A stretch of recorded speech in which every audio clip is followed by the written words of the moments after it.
സകല മനുഷ്യരുടെയും പാവങ്ങൾക്കായി ക്രൂശിക്കപ്പെട്ട് മരിച്ച് അടക്കപ്പെട്ട് ഉയർത്തെഴുന്നേറ്റ യേശുക്രിസ്തുവിന്റെ നാമത്തിൽ എല്ലാവർക്കും സ്നേഹവന്ദനം. മാരിയോ ജോസഫിന് കൊടുക്കുന്ന മൂന്നാമത്തെ മറുപടി ഭാഗമാണിത്. ആദ്യത്തെ രണ്ട് മറുപടി ഭാഗം നിങ്ങൾ കണ്ടുവെന്ന് ഞാൻ വിശ്വസിക്കുന്നു.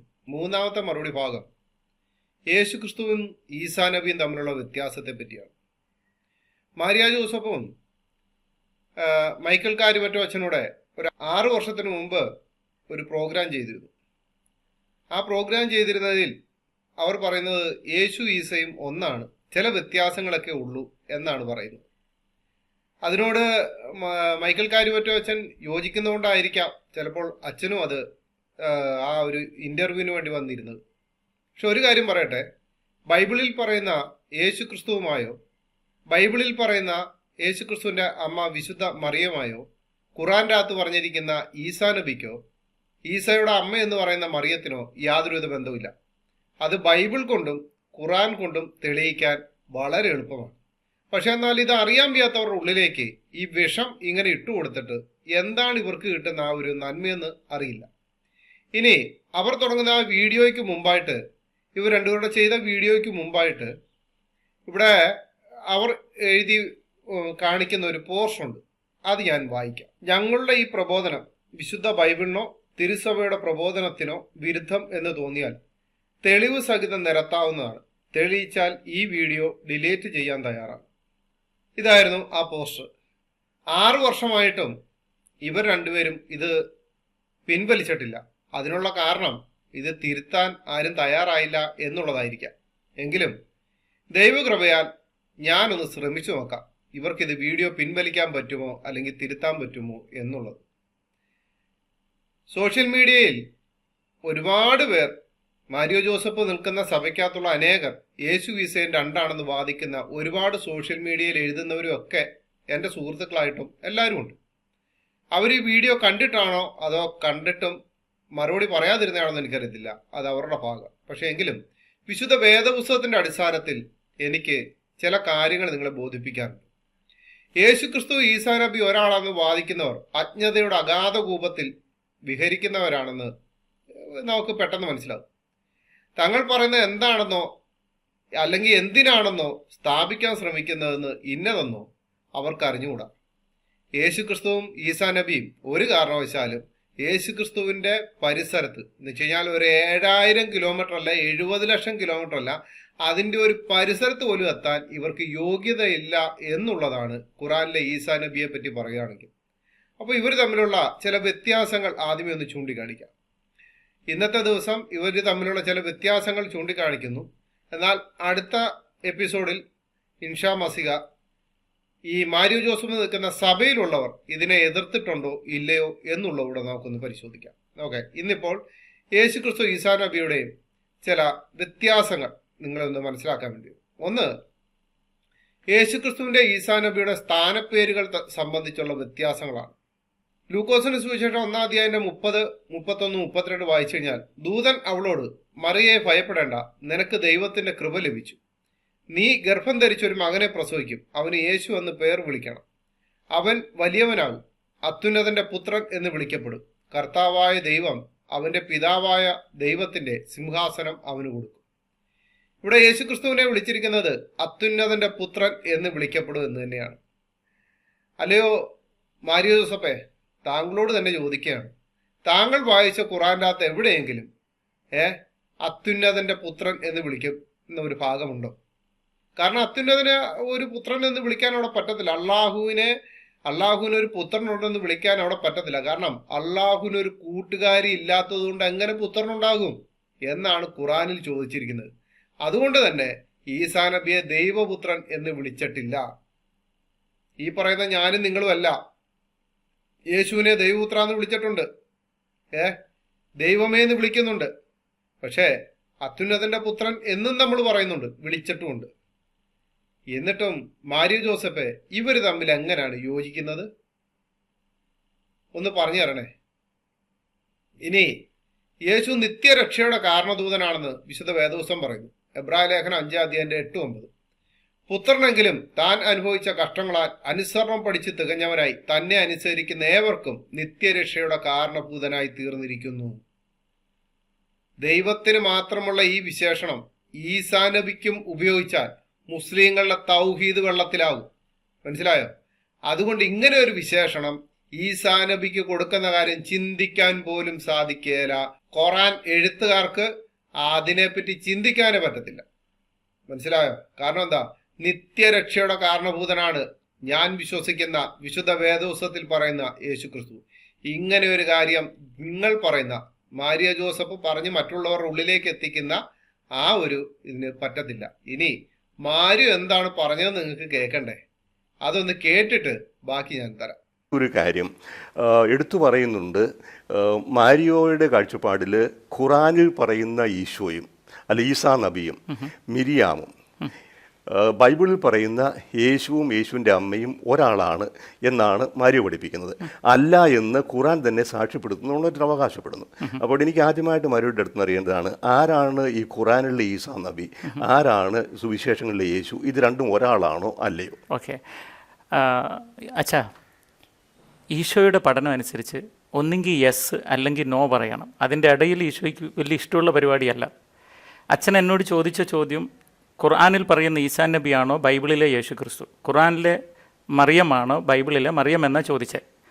എടുത്ത വായിക്ക് ഞാൻ അതിന് മറുപടി യെസ് എന്നേ പറയുള്ളൂ, ആണ് എന്നേ എനിക്ക് പറയാൻ പറ്റുള്ളൂ. അത് ആരെതിർത്താലും അങ്ങനെ പറയാൻ പറ്റുള്ളൂ. മൈക്കിൾ കാര്യമാറ്റച്ഛൻ ചോദിക്കുന്നു, മാരിയോ പറയാണ് ഞാൻ യെസ് എന്നേ പറയത്തുള്ളൂ. പറഞ്ഞു, അതിലൊന്നും ഒരു കുഴപ്പമില്ല. പക്ഷേ പിന്നെ പറയാം, ആരെതിർത്താലും ഞാൻ എതിർക്കുകയാണ്. ഞാൻ കർത്താവായ യേശുക്രിസ്തുവിനെ രക്ഷകനും നാഥനുമായി സ്വീകരിച്ചിരിക്കുന്ന എൻ്റെ ദൈവവും ഇനി വരുമ്പോൾ എന്നെ ചേർക്കാറുണ്ട്. ഞാൻ ഉറച്ചു വിശ്വസിക്കുന്ന ആളായതുകൊണ്ട് എന്നെപ്പോലെ എന്നെ വിശ്വസിക്കുന്ന അനേകർ ഇത് കാണുന്നത് കൊണ്ടും ഞാൻ എതിർക്കാൻ തയ്യാറായിട്ട് തന്നെയാണ് വന്നിരിക്കുന്നത്. കേട്ടോ മാരിയോ? അപ്പൊ ഇനി അവകാശം യേശുക്രിസ്തുവിനെ പറ്റി എന്താണ് പറഞ്ഞിരിക്കുന്നത് നോക്കാം. യേശു അവകാശപ്പെടുകയാണ് ഞാൻ ആദ്യനും അന്ത്യനുമാണെന്ന്. വെളിപ്പാട് പുസ്തകം നമ്മൾ വായിക്കുമ്പോഴത്തേനും കാണാം, അവിടെ ഒരുപാട് സ്ഥലങ്ങളിൽ ഇങ്ങനെ പറയുന്നുണ്ട്. അതിൽ വെളിപ്പാട് പുസ്തകം 1-ാം അധ്യായന്റെ 16, 17, 18 ഭാഗം, 2-ാം അധ്യായന്റെ 8, 22-ന്റെ 13 ഇവിടെ എല്ലാം അവിടെ കാണാം. ഇവിടെ ഇങ്ങനെ എഴുതിയിരിക്കുന്നത്, അവന്റെ വായിൽ നിന്ന് മൂർച്ചയേറിയ ഇരുവായ്ത്തളയുള്ള വാൾ പുറപ്പെടുന്നു. അവന്റെ മുഖം സൂര്യൻ ശക്തിയോടെ പ്രകാശിക്കുന്നത് പോലെ ആയിരുന്നു. അവനെ കണ്ടിട്ട് ഞാൻ മരിച്ചവനെ പോലെ അവന്റെ കാൽക്കൽ വീണു. അവൻ വലങ്കൈ എന്റെ മേൽ വെച്ചു. ഭയപ്പെടേണ്ട, ഞാൻ ആദ്യനും അന്ത്യനും ജീവനുള്ളവനുമാകുന്നു. ഞാൻ മരിച്ചവനായിരുന്നു, എന്നാൽ ഇതാ എന്നേക്കും ജീവിച്ചിരിക്കുന്നു. മരണത്തിന്റെയും പാതാളത്തിന്റെയും താക്കോൽ എന്റെ കൈവശമുണ്ട്. ഇവിടെ യേശുക്രിസ്തു തന്നെ അവകാശപ്പെടുകയാണ് ആദ്യനും അന്ത്യനും ജീവനുള്ളവനും ആകുന്നു എന്ന് അവിടെ അവകാശപ്പെടുകയാണ്. ദൈവത്തിന് മാത്രമുള്ള ഈ വിശേഷണം ഈസാ നബിക്ക് ഖുർആൻ നൽകിയിട്ടില്ല. അതാണ് ദൈവത്തിന്റെ പ്രത്യേകത, യേശുക്രിസ്തുവിന്റെ പ്രത്യേകത. ഇനി യേശുവിനെ ആമേൻ എന്ന് വിളിക്കുന്നുണ്ട്. വെളിപ്പാട് പുസ്തകം 3-ാം അധ്യായന്റെ 13, 14 ആത്മാവ് സഭകളോട് പറയുന്ന എന്തെന്ന് ചെവിയുള്ളവൻ കേൾക്കട്ടെ. ലിവോദിക്കയിലെ സഭയുടെ ദൂതനെഴുതുക, സത്യവാനുമായ സാക്ഷിയായി ദൈവ സൃഷ്ടിയുടെ ആരംഭമായ ആമേൻ എന്നുള്ളവൻ അരുളി ചെയ്യുന്നു. ആമീൻ അല്ല കേട്ടോ, മുസ്ലിങ്ങൾക്ക് ആമീനാണ്, ആമേൻ അല്ല. ഞങ്ങൾക്ക് ആമേൻ എന്ന് പറഞ്ഞാൽ അങ്ങനെ തന്നെ. നിങ്ങൾക്ക് ആമീൻ എന്ന് പറഞ്ഞു കഴിഞ്ഞാൽ അന്ന് വരെ ചെയ്ത പാവങ്ങളും ഇനിയുള്ള പാവങ്ങളും ഈ ആമീൻ എന്ന് നിങ്ങൾ വിളിക്കുമ്പോഴത്തേനും ആ മലക്കുകളോട് അത് യോജിച്ചു വരുവാണ്, നിങ്ങളുടെ പാപം പുറത്തു കിട്ടും. അതല്ല നിങ്ങളുടെ ആമീൻ. ആ ആമീൻ ഇവിടെ അല്ല, ഇവിടെ ആമേനാണ്. ഇനി ഖുറാനിലെ ഈസാ നബി എങ്ങനെ വിളിച്ചിട്ടില്ല, ആമേൻ എന്ന് വിളിച്ചിട്ടില്ല. അപ്പൊ ഇവര് പറയുന്നുണ്ട് ചില വ്യത്യാസങ്ങളൊക്കെ ഉണ്ടെന്ന് പറയുന്നുണ്ടെങ്കിലും ഇതാണ് ഞങ്ങളുടെ ജീവിതത്തിലെ സത്യക്രിസ്ത്യാനികളായ ഞങ്ങളുടെ ജീവിതത്തിലെ ഏറ്റവും വലിയ ഈസാ നബിയായിട്ടുള്ള വ്യത്യാസം പറയുന്നത് ഇതൊക്കെ തന്നെയാണ്. മാരിയ ജോസഫെ, മൈക്കിൾ കാര്യവറ്റോ അച്ഛനോടും കൂടെ തന്നെയാണ് പറയുന്നത്. നിങ്ങൾ ഇത് ചെയ്തിട്ടിട്ട് ഇത്രയും നാളായില്ലേ, മറ്റുള്ള നിങ്ങളുടെ സഭക്കാർ തന്നെ ഇറക്കിയിരിക്കുന്ന പുസ്തകങ്ങളൊക്കെ നോക്കണ്ട, അതൊക്കെ വെച്ചുകൊണ്ട് ഈ വീഡിയോ ഒക്കെ പിൻവലിക്കേണ്ട സമയം കഴിഞ്ഞു. അതിപ്പം നിങ്ങൾ വളരെ ധാർഷ്ട്യത്തോടെ സർവശക്തനായ യേശുക്രിസ്തുവിനെ വെറും ഒരു നിസ്സാരനായ കള്ളം പറയുന്ന ഒരു ഈസാനെ കൊണ്ടുവന്നിട്ട് കൂട്ടി യോജിപ്പിക്കാൻ നിങ്ങൾക്ക് രണ്ടുപേർ കൂടെ അങ്ങനെ സാധിച്ചു? നിങ്ങൾ രണ്ടുപേരും ഒന്ന് ചിന്തിക്കണ്ടായിരുന്നു അത്. യേശു പറയുകയാണ് ഞാൻ ആൽഫയും ഒമേഗയും ആകുന്നു. വെളിപ്പാട് പുസ്തകം 1-ാം അധ്യായന്റെ 7, 8, 22-ന്റെ 13 വായിക്കുമ്പോൾ കാണാം, ഇതാ ഞാൻ മേഘാരൂഢനായി വരുന്നു, ഏത് കണ്ണും അവനെ കുത്തിത്തുളച്ചവനും അവനെ കാണും, ഭൂമിയിലെ ഗോത്രങ്ങൾ ഒക്കെയും അവനെ ചൊല്ലി വിലപിക്കും. ഊവ് ആമേൻ, ഞാൻ ആൽഫയും ഒമേഗയും ആകുന്നു എന്ന് ഇരിക്കുന്നവനും ഇരുന്നവനും വന്നവനുമായി സർവശക്തിയുള്ള ദൈവമായ കർത്താവ് അരുളി ചെയ്യുന്നു. ദൈവത്തിന് മാത്രമുള്ള ഈ വിശേഷണം ഈസാ നബിക്ക് ഖുറാൻ നൽകിയിട്ടില്ല. ഖുറാൻ അങ്ങനെ നൽകുകയാണെങ്കിൽ അള്ളാഹു പിന്നെയും കുപ്പക്കുഴിയിലേക്ക് പോകും. ഈ കുഴിയിലേക്ക് പോയ അള്ളാഹുവിനെ തള്ളിക്കളഞ്ഞിട്ടല്ലേ മാരിയോ ജോസഫ് ഇങ്ങോട്ട് വന്നിരിക്കുന്നത്? എന്നിട്ട് പിന്നെയും താങ്കൾ യൂട്യൂബിൻ്റെ അകത്തോട്ട് ഇട്ടിട്ട് പാവപ്പെട്ട ജനങ്ങളെ പറ്റിക്കുന്നു, തെറ്റിദ്ധരിപ്പിക്കുന്നു. എല്ലാവരുടെയും കർത്താവ് എന്ന ദൈവത്തിന് മാത്രമുള്ള വിശേഷണം യേശുക്രിസ്തുവിനുണ്ട്. എല്ലാവരുടെയും കർത്താവ്, ഏത് ജാതി, വംശം, പാരമ്പര്യം, ഗോത്രം എല്ലാവർക്കും ഉള്ള കർത്താവാണ് ഞാൻ വിശ്വസിക്കുന്ന യേശുക്രിസ്തു, ബൈബിളിലെ യേശുക്രിസ്തു. അപ്പോസ്തല പ്രവൃത്തി 10:35-36. ഏത് ജാതിയിലും അവനെ ഭയപ്പെട്ട് നീതി പ്രവർത്തിക്കുന്നവനെ അവൻ അംഗീകരിക്കുന്നു എന്നും ഞാൻ ഇപ്പോൾ യാഥാർത്ഥ്യമായി ഗ്രഹിക്കുന്നു. അവൻ എല്ലാവരുടെയും കർത്താവായ യേശുക്രിസ്തു മൂലം സമാധാനം സുവിശേഷിച്ചുകൊണ്ട് ഇസ്രായേൽ മക്കൾക്ക് അയച്ച വചനം. മനസ്സിലായോ? ഇവിടെ ഏത് ജാതിയിലും അവനെ ഭയപ്പെട്ട് നീതി പ്രവർത്തിക്കുന്നവനെ അവൻ അംഗീകരിക്കുന്നു എന്ന്. മനസ്സിലായോ? എല്ലാവർക്കും ഉള്ള എല്ലാവരെയും എന്നുവെച്ചാൽ നീതി പ്രവർത്തിക്കുന്ന എല്ലാവരും നിൽക്കേണ്ട ഒരു സ്ഥലമാണ്. ഈസാ നബിയെ ഖുറാനിൽ അങ്ങനെ വിളിച്ചിട്ടുണ്ടോ? ഉണ്ടോ?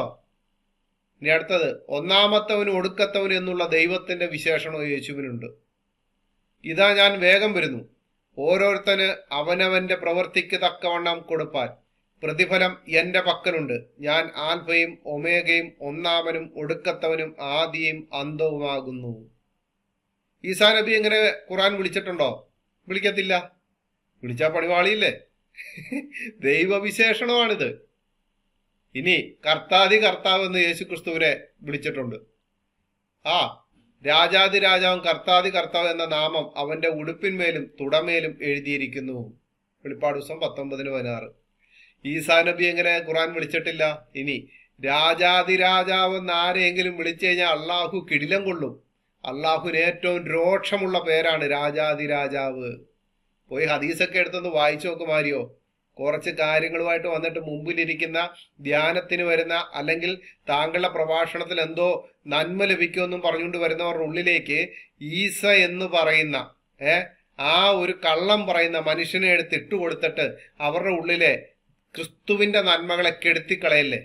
ക്രിസ്തുവിനെ നിന്ന് ലഭിച്ച, യേശു ക്രിസ്തുവിൽ നിന്ന് ലഭിച്ച, വിശുദ്ധ വേദപുസ്തകത്തിൽ നിന്ന് ലഭിച്ച കുറച്ചെങ്കിലും നന്മകള് നിങ്ങളെ കേൾക്കാൻ വരുന്നവരുടെ ഉള്ളിൽ കാണും.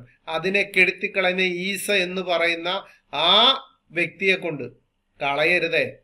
കാരണം നിങ്ങൾ ഇസ്ലാമിൽ നിന്ന് വന്നതുകൊണ്ട് ക്രിസ്ത്യാനികളായിട്ടുള്ളവരുടെ മുമ്പിൽ ഖുറാനെ പറ്റി, ഇസ്ലാമിനെ പറ്റി പറയുമ്പോൾ അവർ ധരിക്കും അവിടുന്ന് വന്ന് ഇതിലെല്ലാം ശരിയാണെന്ന്. എന്നെ കേൾക്കുന്ന ദൈവമക്കളെ, ഇത് മുഴുവനും തെറ്റാണ്. ഞാനിപ്പോഴും പറയുന്നു, വിശുദ്ധ വേദപുസ്തകത്തിൽ ഉൽപ്പത്തി മുതൽ വെളിപ്പാട് വരെയുള്ള പുസ്തകങ്ങളിൽ എവിടെയും ഒരു വള്ളി കൊണ്ടോ പുള്ളി കൊണ്ടോ കുത്തുകൊണ്ടോ കോമ കൊണ്ടോ പേരുകൾ കൊണ്ടോ ഖുറാന് യാതൊരുവിധ ബന്ധവുമില്ല. ഖുറാന് യാതൊരുവിധ ബന്ധവുമില്ല. നിങ്ങൾ ഉള്ളുകൊണ്ട് പോലും അത് ചിന്തിക്കരുത്.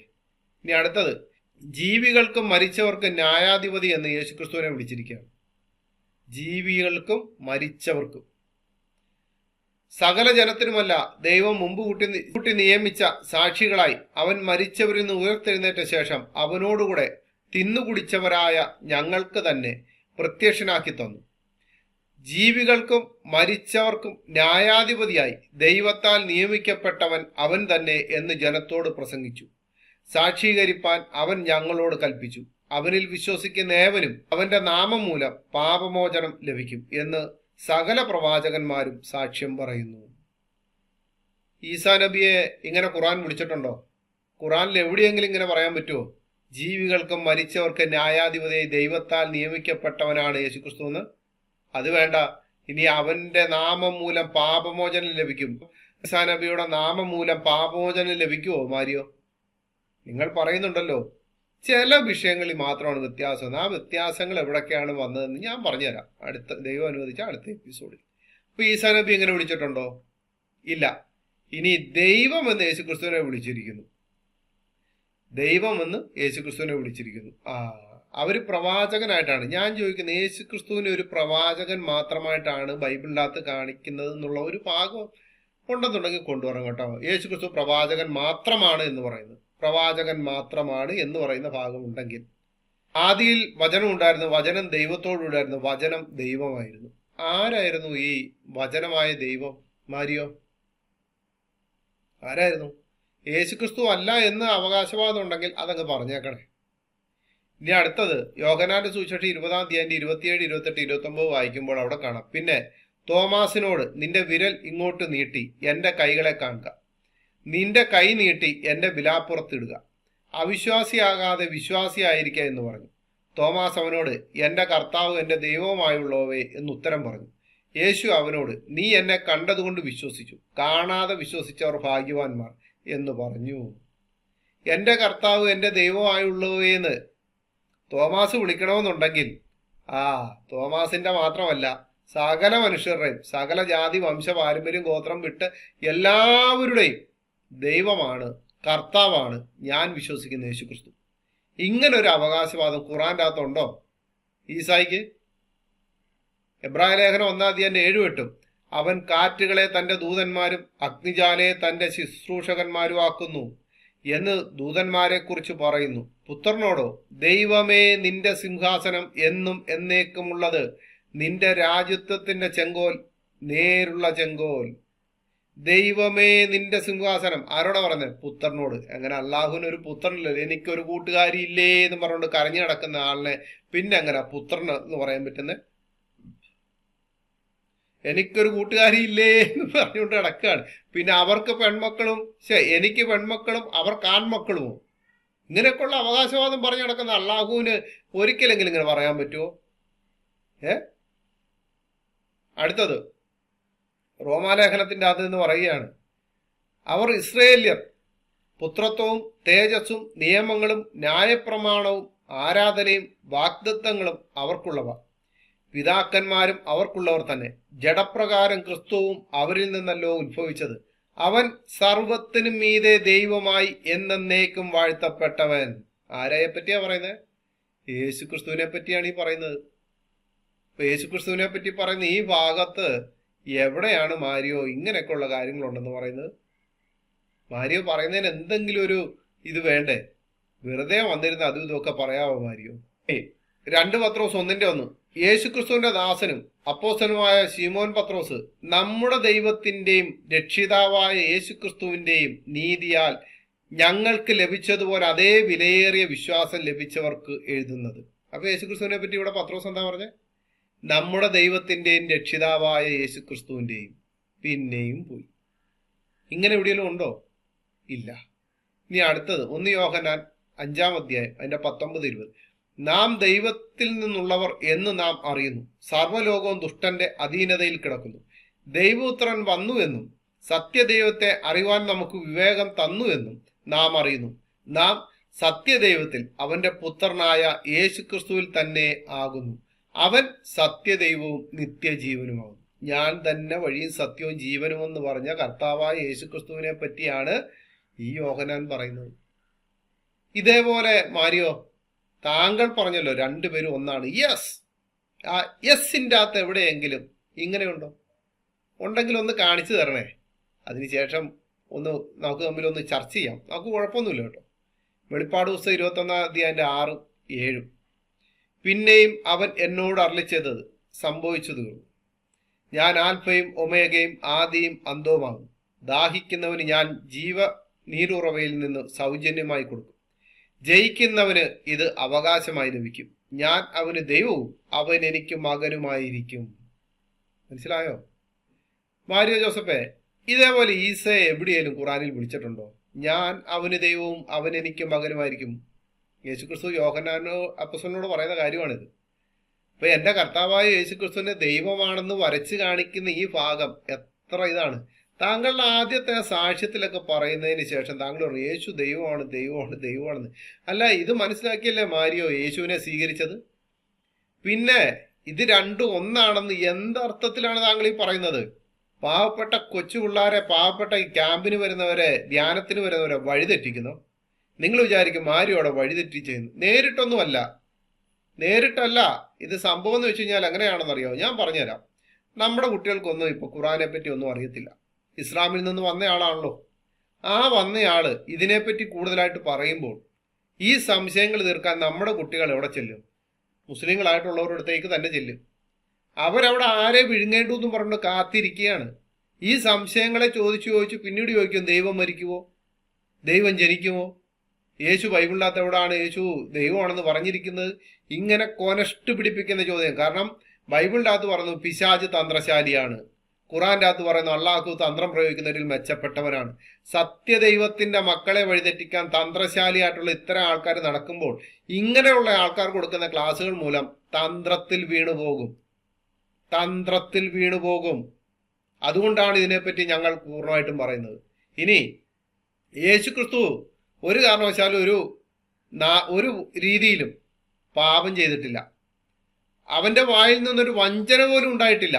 1 പത്രോസ് 2:21-22 പറയുകയാണ്, അതിനായിട്ടല്ലോ നിങ്ങളെ വിളിച്ചിരിക്കുന്നത്, ക്രിസ്തുവും നിങ്ങൾക്ക് വേണ്ടി കഷ്ടം അനുഭവിച്ചു, നിങ്ങൾ അവന്റെ കാൽച്ചുവട് പിന്തുടരുവാൻ ഒരു മാതൃക വെച്ചേച്ചു പോയിരിക്കുന്നു. അവൻ പാപം ചെയ്തിട്ടില്ല, അവന്റെ വായിൽ വഞ്ചനയൊന്നും ഉണ്ടായിട്ടില്ല. കേട്ടോ, യേശുക്രിസ്തുവിന്റെ വായിൽ നിന്ന് ഒരു വഞ്ചന ഉണ്ടായിട്ടില്ല. യേശുക്രിസ്തു പാപം ചെയ്തിട്ടില്ല. എന്നാൽ ഖുറാനിൽ പറയുന്ന ഈസ എന്ന് പറയുന്ന ഇദ്ദേഹം വഞ്ചന പറഞ്ഞിട്ടുണ്ട്, കള്ളം പറഞ്ഞിട്ടുണ്ട്. താങ്കൾ കുറെ നാള് ഈ മദ്രസയിലോ എവിടൊക്കെയോ ഇസ്ലാമിക പണ്ഡിതനായിരുന്നു, അധ്യാപകനായിരുന്നു എന്നൊക്കെയല്ലോ, മൗലവിയായിരുന്നു എന്നൊക്കെ പറയല്ലോ. ഇതൊന്നും പഠിച്ചിട്ടില്ലേ? അപ്പോൾ ഇതൊക്കെ പഠിച്ചു കാണുമല്ലോ. എന്നിട്ട് നിങ്ങൾ എന്തിനു വേണ്ടിയാണ് ഇങ്ങനെ, കാശിന് വേണ്ടിയാണോ അല്ലെങ്കിൽ മറ്റെന്തെങ്കിലും വേണ്ടിയാണോ നിങ്ങൾ ഇങ്ങനെ കുട്ടികളുടെ അടുത്ത് വന്നിട്ട് പറയുന്നത്, ഞാൻ വിശ്വസിക്കുന്ന എൻ്റെ ദൈവം, എൻ്റെ കർത്താവായ യേശുക്രിസ്തു, അവൻ പാപം ചെയ്തിട്ടില്ല, അവന്റെ വായിൽ വഞ്ചനയൊന്നും ഉണ്ടായിട്ടില്ല. അങ്ങനെ വഞ്ചനയും പാപവും ഇല്ലാത്ത യേശുക്രിസ്തുവിനെ ഈ കള്ളം പറയുന്ന ഈസയായിട്ട് കൂട്ടി യോജിപ്പിക്കുന്നത് എന്തിന്റെ കാര്യത്തിലാ? ഇനിയും ഈസ കള്ളം പറഞ്ഞു ഇല്ലയോ നോക്കാം. അബൂ ഹുറൈറ നിവേദനം നബി പറഞ്ഞു, ഒരാൾ മോഷ്ടിക്കുന്നത് കണ്ട് ഈസാ ബിൻ മറിയം ചോദിച്ചു, നീ മോഷ്ടിച്ചുവോ? അവൻ പറഞ്ഞു, അല്ല, അവനല്ലാതെ മറ്റൊരു ദൈവവുമില്ല. ഈസ പറഞ്ഞു, ഞാൻ അള്ളാഹുവിൽ വിശ്വസിക്കുന്നു, എന്റെ കണ്ണുകൾ കാണുന്നത് ഞാൻ വിശ്വസിക്കുന്നില്ല. കാര്യം നിങ്ങൾക്ക് മനസ്സിലായോ? ഒരാൾ മോഷ്ടിക്കുന്നത് ഈസാ ബിൻ മറിയം കണ്ടു, മറിയയുടെ മകനായി ഈസ കണ്ടു. ഈസ ചോദിക്കുകയാണ്, നീ മോഷ്ടിച്ചോ? അപ്പൊ മോഷ്ടിച്ച മോഷ്ടാവ് പറയാണ്, അല്ല, അവനല്ലാതെ മറ്റൊരു ദൈവമില്ല, അള്ളാഹു അല്ലാതെ വേറൊരു ദൈവവും ഇല്ല എന്ന് ഈസയോട് പറഞ്ഞപ്പോഴത്തേനും ഈസ പറയാണ്, ഞാൻ അള്ളാഹുവിൽ വിശ്വസിക്കുന്നത്, എന്റെ കണ്ണുകൾ കാണുന്നത് ഞാൻ വിശ്വസിക്കുന്നില്ല. എന്റെ കർത്താവായ യേശുക്രിസ്തു ഇതുപോലെ വഞ്ചന ചെയ്തിട്ടുണ്ടോ ദൈവസന്നിധിയിൽ? അവൻ ഇതുപോലെ കള്ളത്തരം പറഞ്ഞ് പാപം ചെയ്തിട്ടുണ്ടോ? ഞാൻ വിശ്വസിക്കുന്നില്ല. മാരിയോ അങ്ങനെ വിശ്വസിപ്പിക്കാൻ പോവുകയാണ്, യേശുക്രിസ്തു കള്ളം പറഞ്ഞവനാണ്, യേശുക്രിസ്തു വഞ്ചന പറയുന്നയാളാണ് എന്ന് മാരിയോ ഈ ഈസയെ കൂട്ടുപിടിച്ചുകൊണ്ട് പറയാൻ ശ്രമിക്കുകയാണെങ്കിൽ മാരിയോ അത് നടക്കത്തില്ല. മാരിയോട് ആ പരിപാടി നടക്കത്തില്ല. മാരിയോ, നിങ്ങൾ പറയുന്നുണ്ടല്ലോ ആരെതിർത്താലും ഇതൊരു എതിർപ്പായിട്ട് തന്നെ വെച്ചോ. ആദ്യത്തെ 2 വീഡിയോ ഇങ്ങനെ അല്ലായിരുന്നല്ലോ. ഇപ്പോൾ ഇതൊരു എതിർപ്പിന്റെ ശബ്ദത്തിൽ തന്നെയാണ് ഞാൻ സംസാരിക്കുന്നത്. ഇതൊരു എതിർപ്പായിട്ട് തന്നെ താങ്കൾ വെച്ചോളൂ, ഒരു കുഴപ്പമില്ല മാരിയോ. ഇനി യേശുക്രിസ്തു ആരെയും ശപിച്ചിട്ടില്ല, ഉണ്ടോ?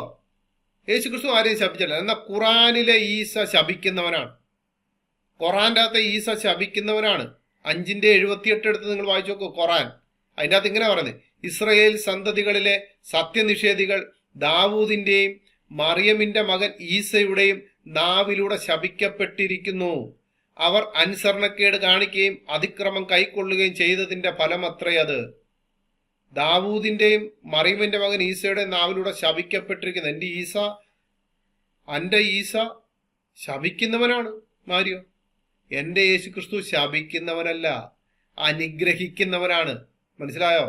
ഞങ്ങൾക്ക് പരിശുദ്ധാത്മാവിനാൽ എഴുതി തരുന്നിരിക്കുന്ന വിശുദ്ധ വേദപുസ്തകത്തിൽ നിങ്ങൾ മറ്റുള്ളവരെ ശപിക്കാനുള്ളവരാണെന്നല്ല പറഞ്ഞിരിക്കുന്നത്, നിങ്ങൾ മറ്റുള്ളവരെ അനുഗ്രഹിച്ച് പ്രാർത്ഥിക്കാൻ വേണ്ടിയാണ് പറഞ്ഞിരിക്കുന്നത്. താങ്കളുടെ ഇരിക്കുന്ന ഖുറാന്റെ അകത്ത് വച്ചിരിക്കുന്ന ഈസയുണ്ടല്ലോ, അവൻ ശപിക്കുന്നവനാണ്. പക്ഷെ വിശുദ്ധ വേദപുസ്തകത്തിൽ 1 പത്രോസ് 2:23 പറയാണ്, തന്നെ ശകാരിച്ചിട്ട് പകരം ശകാരിക്കാതെയും കഷ്ടം അനുഭവിച്ചിട്ട് ഭീഷണം പറയാതെയും ന്യായമായി വിധിക്കുന്നവങ്കൽ കാര്യം ഫലമേൽപ്പിക്കത്രേ ചെയ്തത്.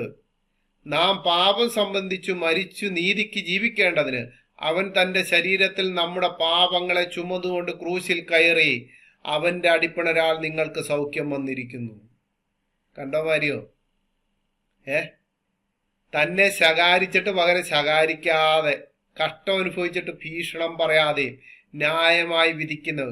കാരണം എൻ്റെ കർത്താവായ യേശുക്രിസ്തുവിനെ ക്രൂശിൽ കയറിയപ്പോൾ എന്ന് വെച്ച് കഴിഞ്ഞാൽ തൻ്റെ ശരീരത്തിൽ നമ്മുടെ പാപങ്ങളെ ചുമന്നുകൊണ്ട് ക്രൂശിൽ കയറുന്നതിന് മുമ്പ് എവിടെ വെച്ച് പിടിപ്പിക്കപ്പെട്ടോ അവിടെ നിന്ന് ഇങ്ങോട്ട് മുഴുവനും എൻ്റെ കർത്താവായ യേശുക്രിസ്തുവിനെ അടിക്കുകയും ഇടിക്കുകയും എല്ലാം ചെയ്തു, ശകാരിച്ചു.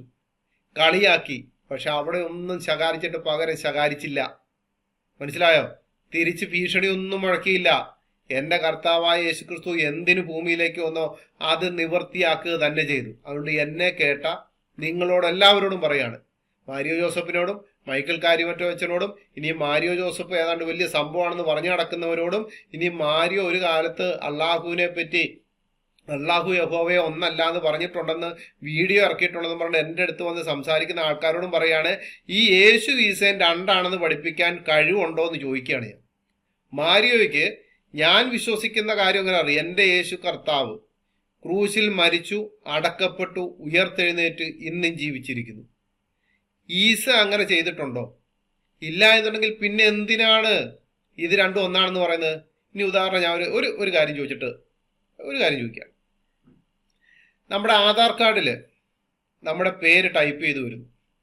എൻ്റെ പേര് അജീഷ് കെ ജോസഫ് എന്നാണ്. AJESHKJOSEPH, Ajeesh K Joseph. നിങ്ങളുടെ ആധാർ കാർഡിലും അങ്ങനെ വന്നു. അതിൻ്റെ അകത്ത് നിങ്ങളുടെ പേരിൽ 1 or 2 അക്ഷരം മാറിപ്പോയ അക്ഷരം നിങ്ങൾ തിരുത്താൻ പോവും. ഞാനാണെങ്കിലും പോവും. അതെന്തിനാ തിരുത്താൻ പോകുന്നത്? കാരണം നമ്മളെ വിളിക്കുന്ന അങ്ങനെ തന്നെയല്ലേ. ഇപ്പം അനീഷ് എന്ന് പറയുന്ന ഒരാൾ, ഉദാഹരണം പറയണം, അനീഷ്, ANEESH, അനീഷ്. അത് എല്ലാ സർട്ടിഫിക്കറ്റിലും ANEESH എന്ന് തന്നെയാണ്. ഇദ്ദേഹം ഇതെടുക്കാൻ പോയപ്പോൾ, ആധാർ എടുക്കാൻ പോയപ്പോൾ ANISH എന്ന് എഴുതി. അതിപ്പോൾ ഇദ്ദേഹത്തിന്റെ ആധാർ കൈ വന്നപ്പോൾ എൻ്റെ എല്ലാ സർട്ടിഫിക്കറ്റിലും ANEESH ആണ്, ഇതിൽ ANISH വന്നിരിക്കുന്നു. ഇത് തിരുത്താൻ വേണ്ടി പുള്ളി പോവുകയില്ലയോ? വേണ്ട, എന്നെ കേൾക്കുന്ന നിങ്ങളെല്ലാവരും തിരുത്താൻ പോവില്ലയോ എന്ന് പറ. തിരുത്താൻ പോകും. എന്തുകൊണ്ടാ? നമുക്ക് കറക്റ്റായിട്ടുള്ളൊരു പേര് നമ്മുടെ മാതാപിതാക്കൾ ഇട്ടിട്ടുണ്ട്. അതിൽ നിന്നൊരു വള്ളിയോ പുള്ളിയോ വിട്ടുപോയി കഴിഞ്ഞാൽ അത് വലിയ പ്രശ്നമാണ്. അത് തിരുത്താൻ പോകുന്നുണ്ടെങ്കിൽ എൻ്റെ മാരിയോ ജോസഫെ, ഈ കർത്താവായ യേശുക്രിസ്തുവിനെ രക്ഷകനും നാഥനുമായി സ്വീകരിച്ചിരിക്കുന്ന ആ സത്യക്രിസ്ത്യാനികളെ ഞങ്ങൾക്ക് പറയാനുള്ളത്, ഈ അക്ഷരമല്ല, പേരിലല്ല, അവന്റെ കുലത്തിൽ തന്നെ വ്യത്യാസമുള്ള ഈസയെ കർത്താവായ യേശുക്രിസ്തുവിനോട് ചേർത്ത് വെക്കരുതേ.